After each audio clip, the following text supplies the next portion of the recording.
flash, bright like a roaring fight. Crypto and dreams under stadium lights. Sweat and fire, hearts ignite. Evening sports buffet, with the Ginch we play. Hello, ladies and gentlemen. It is February 2nd, Monday.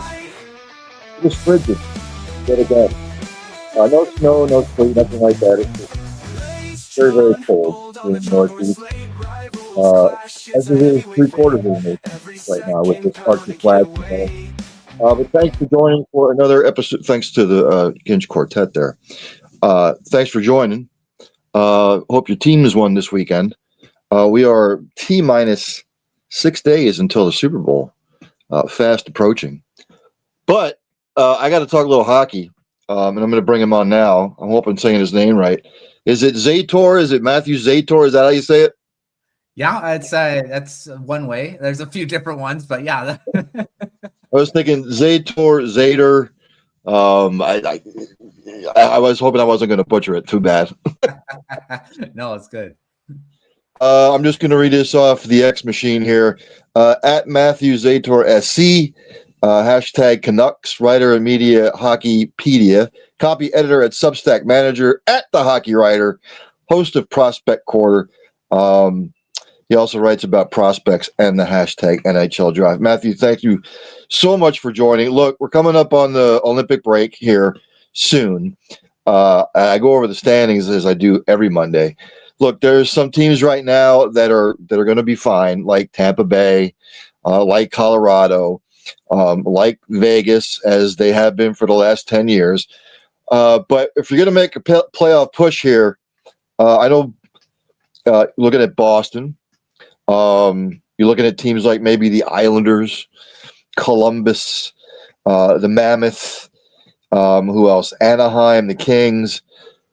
What sort of wheeling and dealing do you expect here? Look, we got the winter break, obviously, for the Olympics, and I think the trade deadline is, what was it, March 6th or something like that, from what I saw. So what are some of these teams are going to have to make moves to make a playoff push?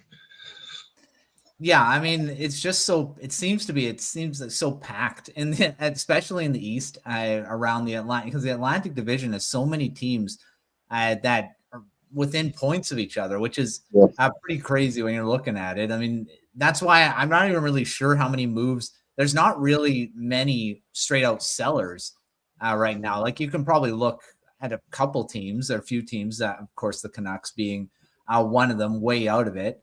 And then you're looking at, I mean, maybe the Flames are in that position now, but even they can go on a little bit of a run and make it interesting for a playoff push. So there's a lot of teams that are going to be looking to maybe it's going to be interesting. I mean, because there's not a lot of sellers right now. I mean, and there's a couple days before the roster freeze for the Olympics. They're saying that there might be some trades before then. There's like 2 trade deadlines. So there's this one, and then there's the actual one on March 6th. So I don't know how many trades are going to happen within the next couple days, because we're coming up on it. Mm-hmm. But then it's going to be a pretty big sprint right at the end as well, when, after the month for the Olympics. It's going to be interesting to see how many of these teams actually make moves, because, like I say, there's just not many that are completely out of it that they're going to be saying, well, we're going to trade all these guys, right? Right. So I'm looking at the standings again, like you said, in the Eastern Conference, in the Atlantic. You can go from Tampa Bay all the way down to Buffalo. Yeah. Like I said, Buffalo 67 points, and they're in 5th. Tampa Bay at 74 points, but then you look at Florida. You don't really usually see them down there, but they've been battling the injury bug. Ottawa and Toronto. Toronto fans, I feel for you. It's going to be 60 years, looks like, since your last title. In the Metropolitan, I mean, it looks like Carolina has separated themselves in the Metropolitan a little bit. I know Pittsburgh's hanging tough. The Islanders are hanging tough. Columbus, Washington hanging tough. Philly to New Jersey and New York are sort of on the outside looking in right now. So if I'm looking at these teams, Tampa Bay right now is safe. Detroit is safe. Carolina is safe. Pittsburgh's safe. Out of all the other teams that are vying for a playoff push, which one of these teams in the Atlantic or the Metropolitan do you think could make some noise in the second half? Well, I mean, I think Montreal, they're third in the Atlantic right now, and they've been kind of jumping up and down between. They were first in the Atlantic for a bit. Seems like Tampa Bay, they just keep winning. They've gone on such a big run over the last like few months, and it seems like they've just flipped a switch and they've become the Lightning of like not that long ago where they were winning cups, right? I'm looking at teams like I think the Sabres are going to be one that's going to keep going. It seems like they've kind of figured it out since they fired their GM. It seems changed coaches. They didn't do anything like that. They didn't make any big trades. I'm not sure why a GM. I've never heard of the new GM bump, but looks like they've created one. But yeah, they're right there. The Boston Bruins, I think, are another team that I'm not sure they're going to. I think they got to get better on the road. They're really good at home. I think that's most of their wins are coming there. Blue Jackets, I think, are another team that I think will make a push for playoffs. I'm really looking at the Florida Panthers. They're really out of it right now. They're 8 points out of the first or the second wild card spot. This is the Stanley Cup champions. I mean, they, like you say, dealt with a lot of injuries this season, and Matthew Tkachuk just came back. They don't have Alexander Barkov for the whole season, and then possibly even the playoffs. So that's been a big blow to their hopes, I think. The Senators, they seem to be maybe turning it on, but they're 8 points out too. So some of these teams are going to have to really get on these winning streaks to make a real push for it. Yeah, not in the Western Conference. I thought Colorado was going to run away with it in the Central, but they sort of hit a wall here. Minnesota's kind of caught fire a little bit. Dallas is still hanging in there. Then look at the Pacific. From Vegas all the way down to the Kings, they're only separated by 4 points.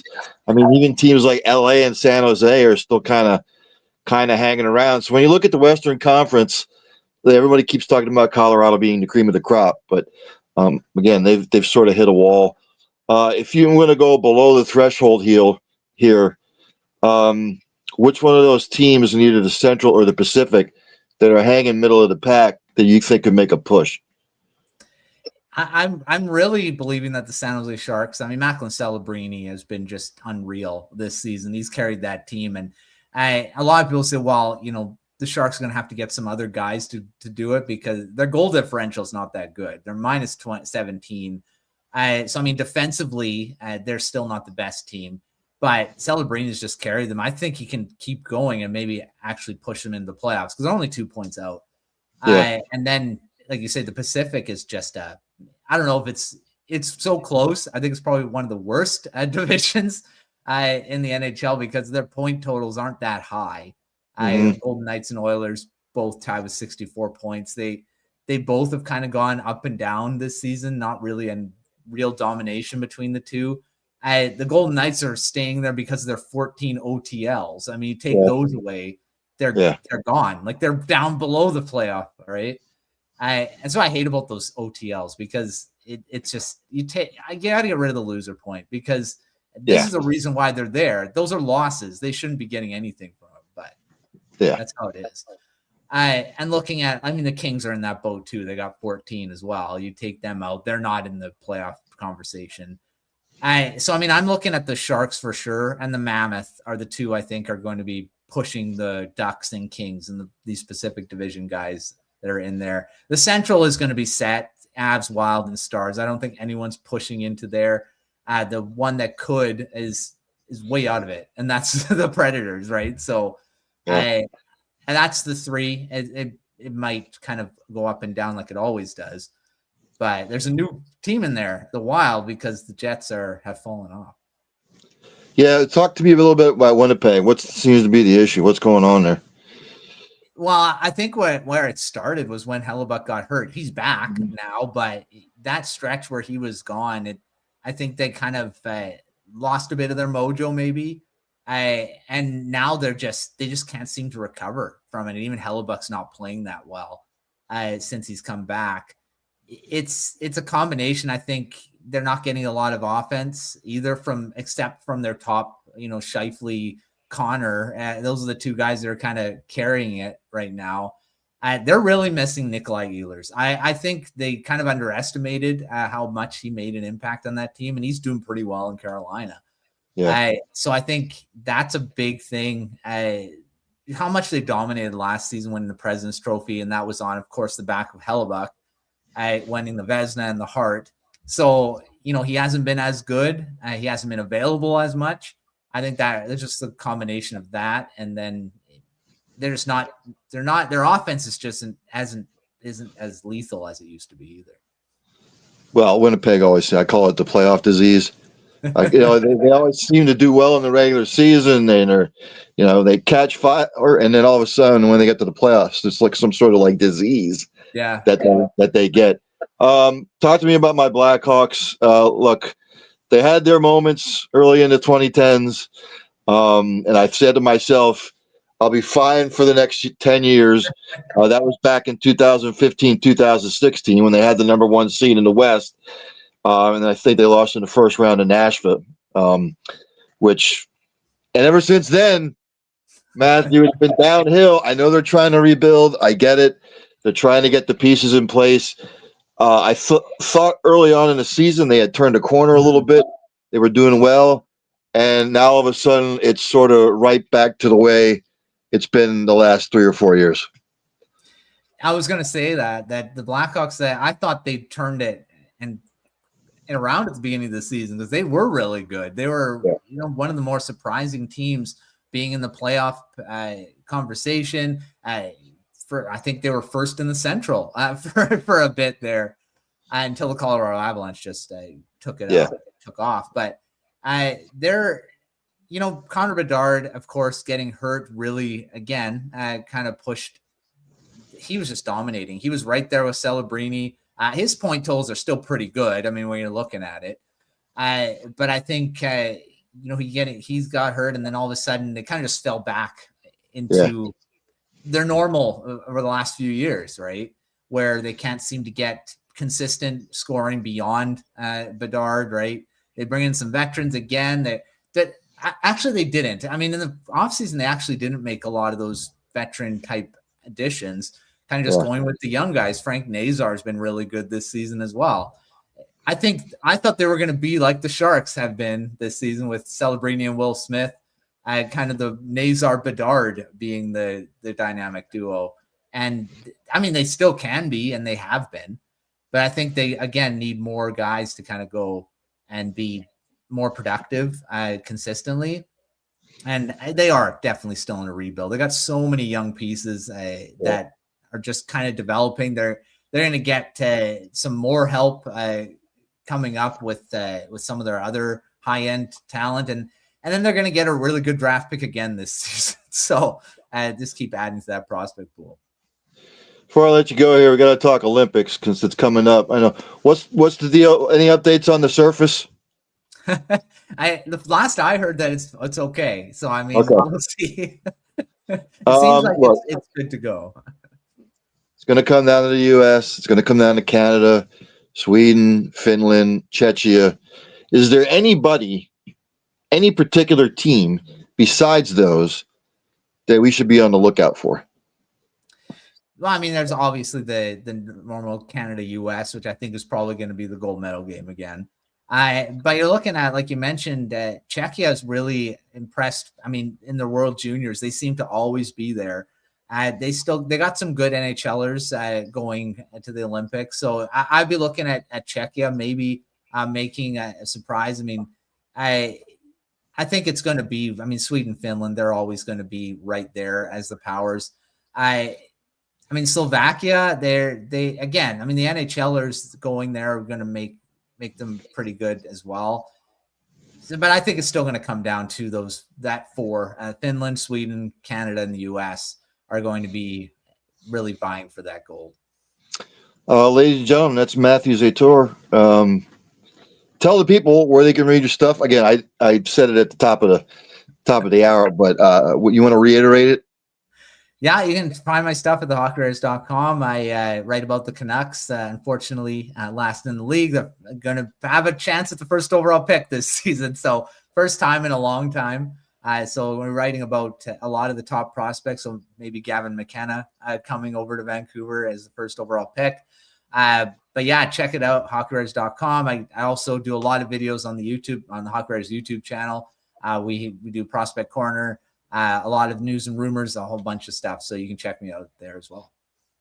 Before the playoffs start and the seedings are done, Matthew, I will be picking your brain again. Have you make your picks for the Stanley Cup?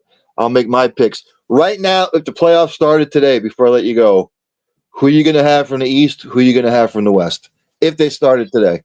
It started today. I'm still really Colorado. I think they're coming out of the West. Just Nathan McKinnon just seems like a monster this season, and he's just going to continue in the playoffs. They have gone a bit slower. A bit of a rough patch right now, but they're still one of the best teams in the league. So I'm going for them. And then from the East, this is an interesting one. There's so many teams that I could probably point. I'm going Carolina Hurricanes. I keep picking them, and they seem to never do it, but I'm going to still go with them right now. All right, Matthew. Thanks for coming on, my man. Yeah, thanks for having me. Thank you. That's Matthew Zator, ladies and gentlemen. Again, me being a Blackhawks fan, I'm just in the doldrums right now. It's another lost season, although they should get a nice little draft pick. But yeah, he was talking Colorado again. Colorado's sort of bumped into a little bit of issues here. Their last 10, they're 4-4-2. Minnesota, they're 6-3-1 their last 10. They're chipping away at the lead. I just don't know if they're going to be able in the end catch Colorado for the division title. And then, look in the Pacific, Vegas, Edmonton, tie with 64 points. Then you got Seattle and Anaheim breathing down their neck with 61 points. And then the Kings with 60 points. And again, the Pacific right now is just a mess. The only really team that's out of it is, unfortunately, his Canucks. They're 42 points. They're 22 points back. Calgary's still in it. San Jose is still in it. If we want to go down, we'll stick with hockey in the Eastern Conference. Tampa Bay sitting on top right now with 74 points. They have caught fire, like he said, the last couple months. Detroit in second with 70 points. Montreal and Boston, 69 and 68 points, respectively. Buffalo's fifth with 67 points. Hopefully Buffalo can do some stuff here because, the Bills' whole thing with their collapse. Florida, Ottawa, and Toronto with 59 points. And Metropolitan, Carolina sort of has taken control of the division, although the Penguins have caught fire. They're second with 67 points. Islanders are third with 65 points. They're still kind of hanging tough. Columbus and Washington with 61 points. Philadelphia and New Jersey with 58 points. The Rangers with 50 points. And again, in the Western Conference and the Central, Colorado right now still has a good hold on that. Minnesota, Dallas. It's Colorado, Minnesota, and Dallas. They are going to vie for the division. Utah's fourth with 60 points. Nashville fifth, 56 points. Winnipeg, Chicago with 51 points. And St. Louis is pretty much, for the most part, out of it. Yes, ladies and gentlemen, we are 6 days, and counting, until the Super Bowl. Some news and notes from around the league. As expected, the Bucks are countering trade offers for Giannis, which is probably going to be a hefty trade. Right now, it seems to be the favorites are the Miami Heat, the Minnesota Timberwolves, the Golden State Warriors, and the Knicks. I said if he goes to Minnesota, he wouldn't have to go far. Milwaukee to Minneapolis is not that far. He wouldn't have to go far. And you can pit him with, Anthony Edwards. You can pit him with Naz Reid. He's not going to go to some slouch team. At Saif, I hope I'm pronouncing that. Safi Munir Land your feo todo kajdope. Don't know exactly what that means. Is that Swedish? Is that Finnish? I don't know. And at Ahmed Ali, I'm sorry, my eyesight is bad. At Ahmed Ali uh, dash I9S2Z says hello. Howdy, whoever you may be tuning in from. The NFL is looking into the Giants co-owner Mr. Tisch Epstein Files connection. The Epstein Files is going to be probably the talk of the decade. What is ever in there. The administration didn't destroy, by the way. I have to keep an eye on that. The Mariners are nearing a deal for All-Star Brandon Donovan. This is reported by Jeff Passan. Espen. So this says they're finalizing a deal or they're coming to a deal.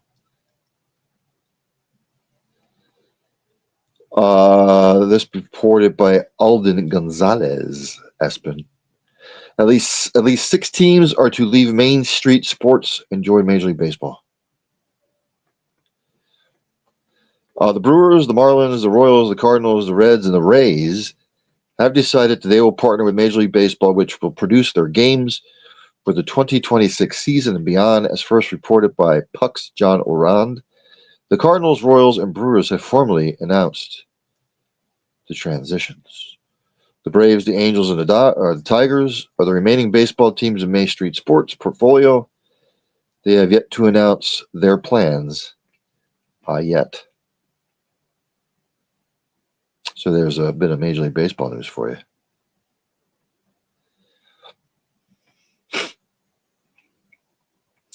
Let's see what else. The Heat's Terry Rozier has won his salary dispute with the NBA. This is reported by David Purdom, Espen. Rozier's salary, which had been held in escrow since December, will be released after the arbitrator found that under the terms of the collective bargaining agreement, players cannot be put on unpaid leave other than in cases of domestic abuse or child abuse. So a win for Mr. Rozier. This is reported by Juan Tai, Espen. An additional 17 former North Carolina State male student athletes have joined a lawsuit alleging sexual abuse, sexual harassment, and sexual exploitation by the university's former sports medicine director, Robert Murphy. The amended complaint filed late Friday brings the number of plaintiffs to 31. Refresh your memory, the lawsuit also names as defendants senior administrators of the athletic department, asserting the student athletes reported the misconduct, but the defendants failed to take action. It accuses them of willful, wanton, and or reckless conduct done in conscious and flagrant disregard of and indifference to the rights and safety of others. So we will have to keep an eye on that as well. Just went over the NHL standings. Let's go over the NBA standings, as I do each week on Monday, as soon as they pop up here. Looks like they're not going to pop up here. Let's try this one more time. It's trying to bring the standings up. Talk amongst yourselves. Discuss. Rhode Island is neither a road or an island. I'll have to come back to that, I guess. We went over the HL standings. Scores from yesterday. Down there in Tampa, the Bruins got out to a 5-1 lead in final and shootout. The Lightning win, scoring 5 unanswered goals to beat the Bruins 6-5. The Hurricanes beat the Kings 3-2. That was in overtime. And the Ducks beat the Golden Knights 4-3. It's like Matthew said, I really wish they'd get rid of that friggin' overtime loss point. You either win the game or you lose the game. You don't get any points for losing.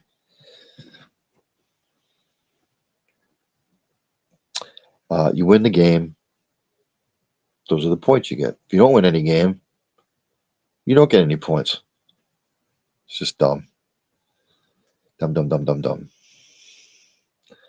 Yeah, the whole overtime loss thing is just it's bullshit. On the slate tonight in the NHL, heavy slate.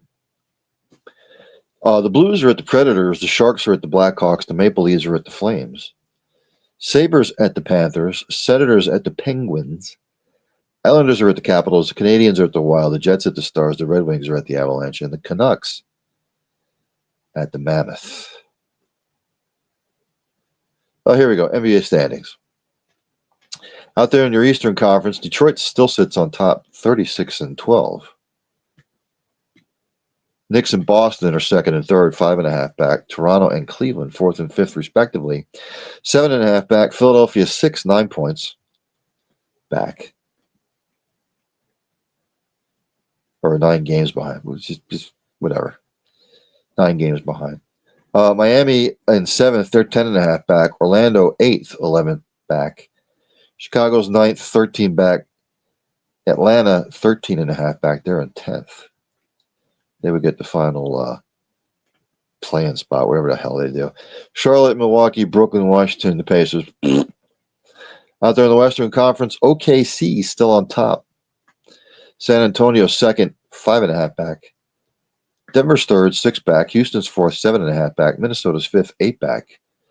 The Lakers are sixth, 9 back. Phoenix is seventh. They're also 9 back. Golden State, 8th, 12 back. The Clippers are 9th, 15 back. Portland's 10th, 16 back. Dallas, Memphis, Utah, New Orleans, Sacramento. Yesterday's games in the NBA, good slate. Celtics destroyed the Bucks 107-79. Leading porter for the Bucks was Mr. Rollins. He had 25 points. Mr. Portis added 12 rebounds.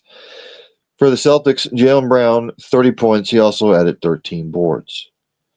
Spurs beat the Magic 112-103. Leading scorer for the Magic was Mr. Bain, 25 points. Paolo Banchero added 10 rebounds. Out there for the Spurs, your leading scorer was Wemby. He had 25 points. De'Aaron Fox added 10 rebounds. Keelan Johnson also had 28 points. And Mr. Harper off the bench. Oh, no. Sorry. Yeah, it was just Wemby that had the 25 points. Pistons destroyed the Nets 130-77. Leading scorer for the Nets, off the bench, Mr. Thomas had 12 points. Mr. Sharp off the bench had 11 rebounds. For the Pistons, leading scorer was Mr. Duran, 21 points. He had 10 boards. The Heat sunburned the Bulls.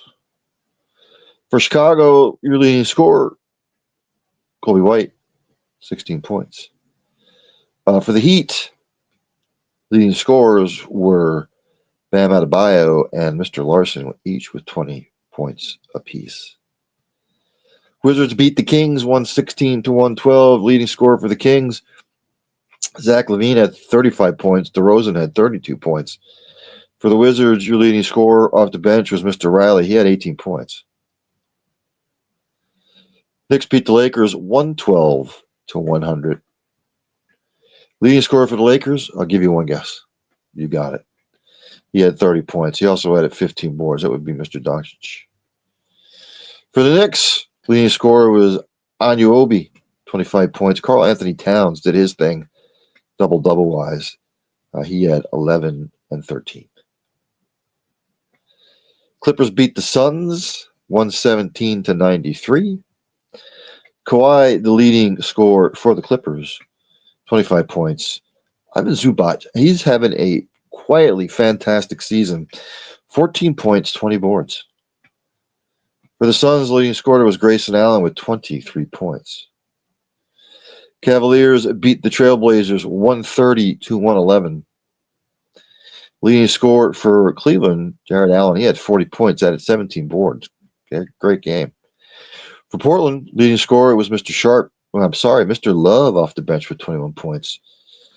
Klingon and Williams III, 12 rebounds. And the Thunder beat the Nuggets 121-111. Leading scorer for Oklahoma City was SGA, 34 points. For the Nuggets, leading scorer was Mr. Watson, 29 points. Mr. Jamal Murray added 12 points and 12 assists. On the slate tonight in the NBA, very light. Earlier today, the Hornets beat the Pelicans 102-95. Later on, the Rockets are at the Pacers, the Timberwolves at the Grizz, 76ers at the Clippers.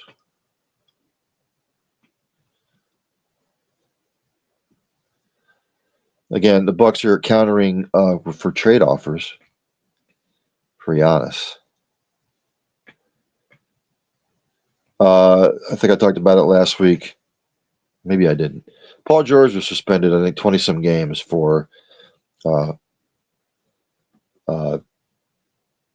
guess, substance abuse policy. Not good.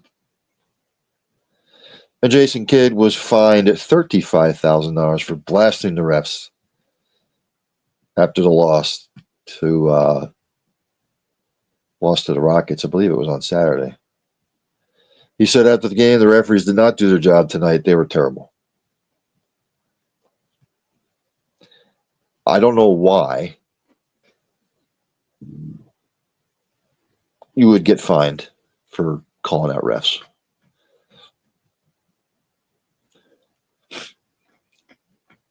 What makes them so special? Referees should actually get fined for making dumbass calls. It's all said across the board. Major League Baseball, NBA, NHL, NFL, XYZ. They should have the head of the referee, whatever it is, president of the Officials Association, I don't know.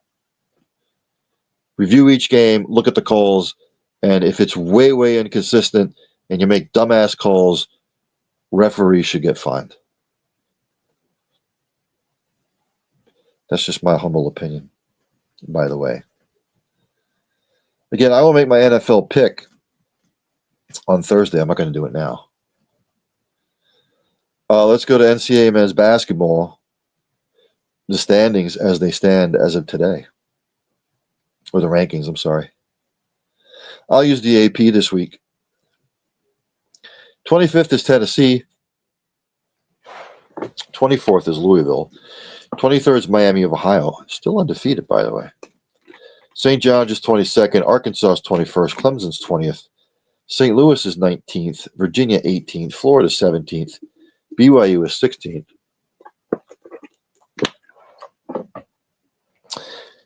Vandy is 15th. North Carolina is 14th. Texas Tech 13th. Purdue, which is really fallen off a cliff here, there's 12th. Kansas 11th. Michigan State 10th. Nebraska 9th. Houston 8th. Iowa State 7th. Gonzaga 6th. Illinois is 5th. Duke is 4th. Connecticut is 3rd. Michigan 2nd. And Arizona is still undefeated. Unanimous number 1. Top 25 action from yesterday in the men's. Number 12 Purdue beat Maryland 93-63. Number 19 Florida handled the Crimson Tide 100-77. Number 8 Iowa State all over Kansas State 95-90. And number 9 Illinois quietly creeping up the rankings. They beat number 5 Nebraska 78-69. Top 25 action tonight. Syracuse is at number 14 North Carolina. And number 11 Kansas is at number 13 Texas Tech. For the women, the rankings. AP top 25. North Carolina's 25th. Washington's 24th. Princeton's 23rd. Maryland's 22nd. Alabama's 21st. West Virginia is 20th. Tennessee 19th. Texas Tech 18th. Duke is 17th. Kentucky 16th. Baylor's 15th. TCU 14th. Mississippi the 13th ranked team. Michigan State 12th. Oklahoma 11th. Iowa 10th. Ohio State 9th. Michigan 8th. Vanderbilt 7th. Louisville 6th. LSU's 5th. Texas is 4th. South Carolina 3rd. UCLA second, and UConn undefeated, 23-0, unanimous number 1. Yesterday, top 25 action in the women's. A hefty slate. Number 1, UConn all over number 15, Tennessee, 96-66. Number 6, LSU blasted out number 24, Alabama, 103-63. Final in overtime. Number 9, Michigan over number 13, Michigan State, 94-91. Number 20, Duke over Wake Forest, 80-44. And number 22, West Virginia over number 14, Baylor, 70-60. Number 7, Louisville over Cal, 71-59. Number 21, Texas Tech beat number 12, TCU, 62-60. Number 18, Kentucky over Arkansas, 93-73. Number 4, Texas over number 10, Oklahoma, 78-70. Number 2, UCLA beat number 8, Iowa, 88-65. Number 5, Vandy beat Florida, 82-66. Number 11, Ohio State beat Nebraska, 90-71. Number 25, Washington got downed by Illinois, 75-66. On the slate today, right now in the second, number 25, North Carolina down NC State, 31-25. Number 13, Ole Miss will host Auburn, and number 3, South Carolina is at Texas A&M.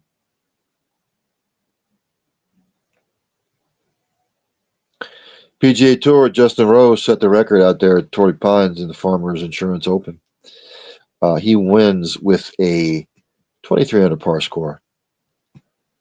Of course, Mr. Cootie, Mr. Hizatsune, Mr. Kim, all 16 under par. They split the purse. Justin Rose won $1.7 million for his troubles. Cootie, Hisatsune, and Kim each bagged $726,400. Nice payday. Corn Ferry Tour, the Panama Championship down there in Panama City. The American Mr. Holt, 8 under par. It's $180,000. The women's Nelly Korda, she won the tournament down there in Hilton Head, shortened because of the weather, because of the coldness and the wind. So she wins down there.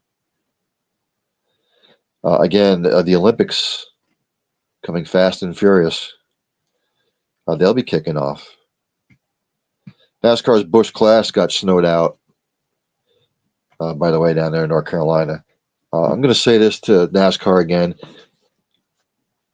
The Busch Clash out there in California was a dumbass idea. Having a Busch Clash in North Carolina is a dumb idea. Dumbass idea. You want to know where the Busch Clash should be? Daytona. The qualifying, the Busch Clash, the dual 125s or whatever the fuck they call them now, I don't know. In tennis, we're down there at the Australian Open.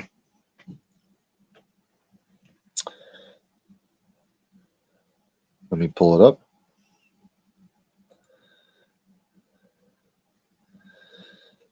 Mr. Alcaraz dropped the first set 2-6, but then he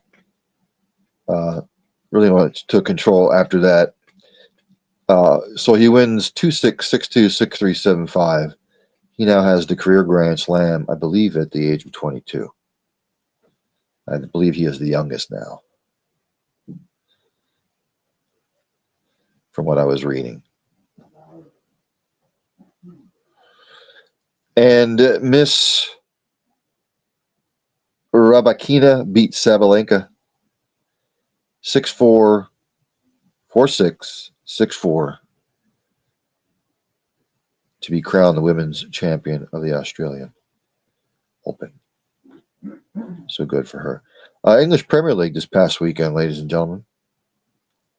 Actually, let me go to the table.